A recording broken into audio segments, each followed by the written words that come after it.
안녕하세요, 여러분. 자, 오늘 이 시간부터는 지난 시간에 이어서 여러분들과 선형대 수학에서 많이 활용이 되고 있는 이제 행렬에 대한 이제 간단한 연산과 그리고 그 각각의 연산에 대한 성질들에 대해서 함께 알아보는 시간을 갖도록 하겠습니다. 여러분들 지난 시간에 저와 함께 공부를 하면서 이제 선형대 수학이라고 하는 것은 이제 리니어 트랜스포메이션이라고 하는 그 선형 변환의 개념에서 시작을 해서 그 선형 변환을 가능하게 만드는 어떤 수학적 기법, 연산이 바로 행렬에 의해서 이루어진다는 것을 함께 좀 파악을 할 수가 있었습니다. 그래서 오늘 이 시간에는 선형대 수학에서 가장 중요하고 또 가장 기본이 되는 이제 행렬의 연산 과정에 대해서 차근차근 진행해 볼 예정이고요. 그래서 오늘 이 강의 목차는 보시다시피 이제 행렬, 이제 크게 행렬이라는 것을 이제 큰 강의 주제로 이제 행렬의 덧셈과 스칼라 곱셈, 그리고 이제 행렬끼리의 곱셈, 그리고 이제 행렬이 곱하기라는 어떤 연산과 그리고 덧셈, 뺄셈, 그리고 실제로 뭐 스칼라곱, 행렬끼리의 곱에 대한 성질을 이제 전해주는 이제 행렬 연산의 성질에 대해서 함께 이제 이해를 하고요.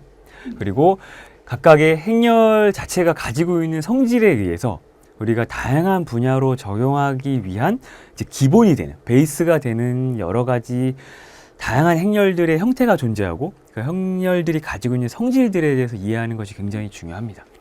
그러므로 우리는 대칭 행렬이라고 하는 어떤 특정한 행렬에 대해서 함께 공부를 할 예정이고요.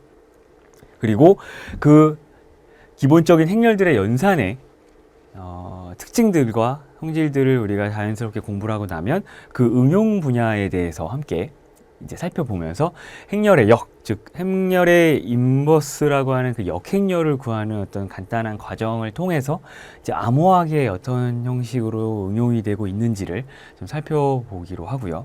그리고 그 이후에 이제 마코프 체인이라고 하는 행렬이 존재하면서 어떤 새로운 행렬이 아닙니다, 여러분들. 단순히 우리가 고등학교 때도 공부를 했던 그 기본 행렬 내부에 어떠한 원소들이 들어가 있고 행렬과 행렬의 곱의 성질을 이용해서 어떠한 결과를 낼 수 있는지, 또 그 결과가 어떤 분야에 적용되는지에 따라서 우리가 선형대수학이 응용되는 분야가 결정되는 것 뿐이지 근본 원리는 항상 같기 때문에 여러분들이 그 선형 변환이라고 하는 것에 대한 개념을 확실하게 인지하시고 이제 공부를 진행해 주시면 굉장히 도움이 많이 될 것 같습니다.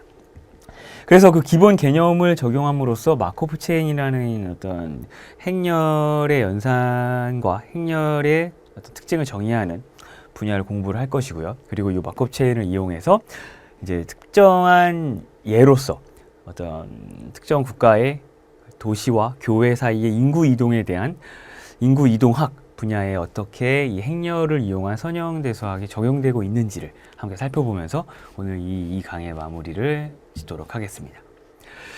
자, 그래서 여러분들 이 강을 시작하면서 다시 한번 이제 강조하면서 여러분들에게 말씀을 드리는 내용은 선형대 수학이라고 하는 것은 단순히 선형 변환을 의미하면서 어떤 변환이라고 하는 그 의미를 굉장히 중요하게 받아들이시면 좋을 것 같습니다. 그 변환.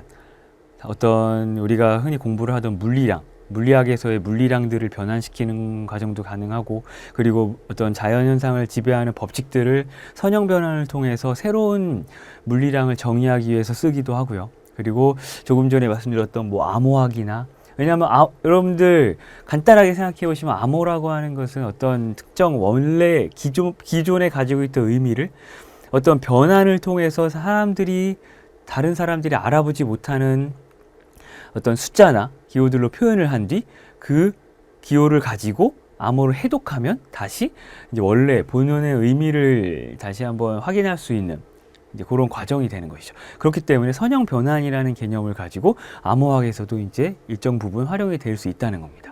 기존의 의미를 변환시켰다가 다시 역으로 변환시키면 원래 의미를 찾을 수 있다는 것이죠.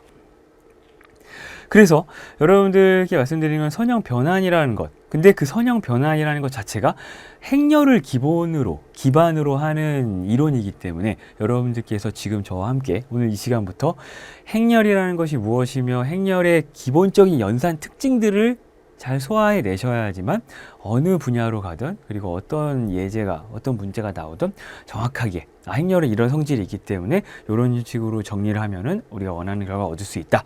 이런 흐름이 딱 잡힐 수가 있다는 겁니다. 그래서 그 부분 다시 한번 강조를 드리면서 이제 행렬에 대해서 여러분들께서 고등학교 때 이미 공부를 하고 이제 진행을 하셨겠지만 다시 한번 행렬의 특징부터 시작해서 행렬이란 무엇인지 그리고 행렬이 어떠한 연산 성질을 가지고 있는지 살펴보도록 하겠습니다. 자, 그래서 여러분들 자, 행렬은 여러분들 아시겠지만 덧셈, 스칼라 곱셈, 행렬의 곱셈에 대해서 살펴보기 전에 행렬이란 무엇인가? 당연히 행과 열로 구성되어 있는 어떤 사각형 내에 존재하는 원소들로 구성된 어떤 모양이라고도 할 수 있고 그 집합체라고 할 수가 있는 겁니다.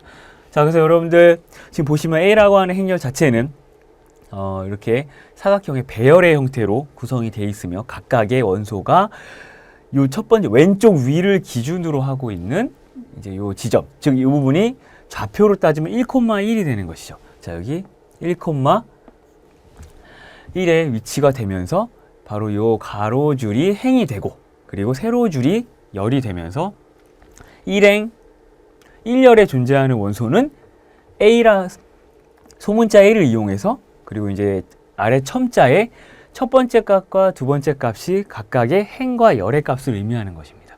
자, 그러므로 간단하게 정리를 해보면 요 내부에 행렬 내부에 들어있는 원소라고 하는 요 A 값을 아래 첨자로서 이제 다시 한번 이걸 확대해서 써보면 A, I, J라고 정리를 해줌으로써 우리가 이 원소가 이 행렬, 즉 배열 내부에 어느 지점에 존재하는지를 표현할 수가 있다는 것이죠. 그래서 I, J 해주면 첫 아래 첨자는 당연히 행을 나타내고요. 그리고 둘째 아래 첨자는 이제 열을 나타내면서 이 왼쪽 위를 기준으로 어느 지점에 존재하는 원소이다 라는 어떤 정보를 나타내주는 값으로 보시면 됩니다. 그래서 보통 A, I, J 해주면 각각의 I, J에 존재하는 원소를 의미하고요.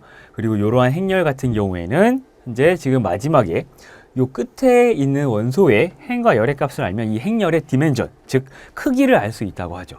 바로 무슨 의미냐면 현재 요 열의 값은 지금 1행으로 고정되어 있는 상태에서 1, 2, 3, 4 쭉 가면서 이제 n 열까지 존재를 하는 상태이고요. 그리고 행의 값을 보시면 1부터 시작해서 2, 이제 m의 값까지 존재하게 됩니다. 그러면 이 행렬은 여러분들 아시겠지만 m 곱하기 n의 크기를 가지고 있는 이 행렬의 사이즈라고 하죠. 크기가 m 곱하기 n의 원소의 크기를 가지고 있는 개수를 가지고 있는 행렬이다. 그래서 m by n 행렬이다 라고 이제 이야기를 하게 됩니다. 그래서 여러분들 이렇게 행렬은 기본적으로 이런 형태를 가지고 있고요. 지금부터는 이제 행렬 자체가 덧셈과 스칼라 곱셈, 행렬 곱셈은 이런 식으로 정리가 된다는 것을 간단하게 정리해 나가도록 하겠습니다.